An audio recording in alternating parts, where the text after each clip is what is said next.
வணக்கம். ஒரு சகோதரி ப்ளவுஸில் கை எப்படி ஜாயின் பண்ணணும் அப்படின்னு கேட்டிருந்தாங்க. அவங்களுக்கு அதில் கை ஜாயின் பண்ணுறது சரியாக வரல, அதனால் நீங்கள் அதுக்கு ஒரு தகவல் சொல்லுங்கள் அப்படின்ட்டு கேட்டிருந்தாங்க. அதுக்கான தகவல் தான் இது. ஃபஸ்ட்டு நம்ம கையோட சென்டரில் சர்க்காக மார்க் பண்ணுறோம்.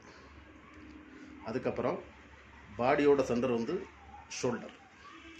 கையை கீழே வச்சு பாடியை மேலே வச்சு, அதாவது கையோட சென்றம் ஷோல்டரோட சென்றம் வச்சு நம்ம சென்டர்லேருந்து கை ஜாயின் பண்ணலாம். இல்லைன்னா கையை கீழே வச்சு அதுக்கு மேலே ஷோல்டர் ஜாயிண்ட்டை வச்சு நம்ம இங்கேருந்தே கொஞ்சம் கொஞ்சமாக பிடிச்சி சைடில் கொண்டு போய் பார்த்து ஒன்று கை கழியலாம், இல்லைன்னா பாடி கூட கழியலாம். அப்படி கூட நம்ம ஏற்றலாம். இந்த மாதிரி ஏற்றி பாருங்கள், அது கரெக்டாக வரும். நான் அந்த முறையை தான் ஃபாலோ பண்ணுறேன்.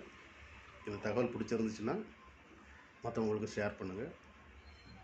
நன்றி, வணக்கம்.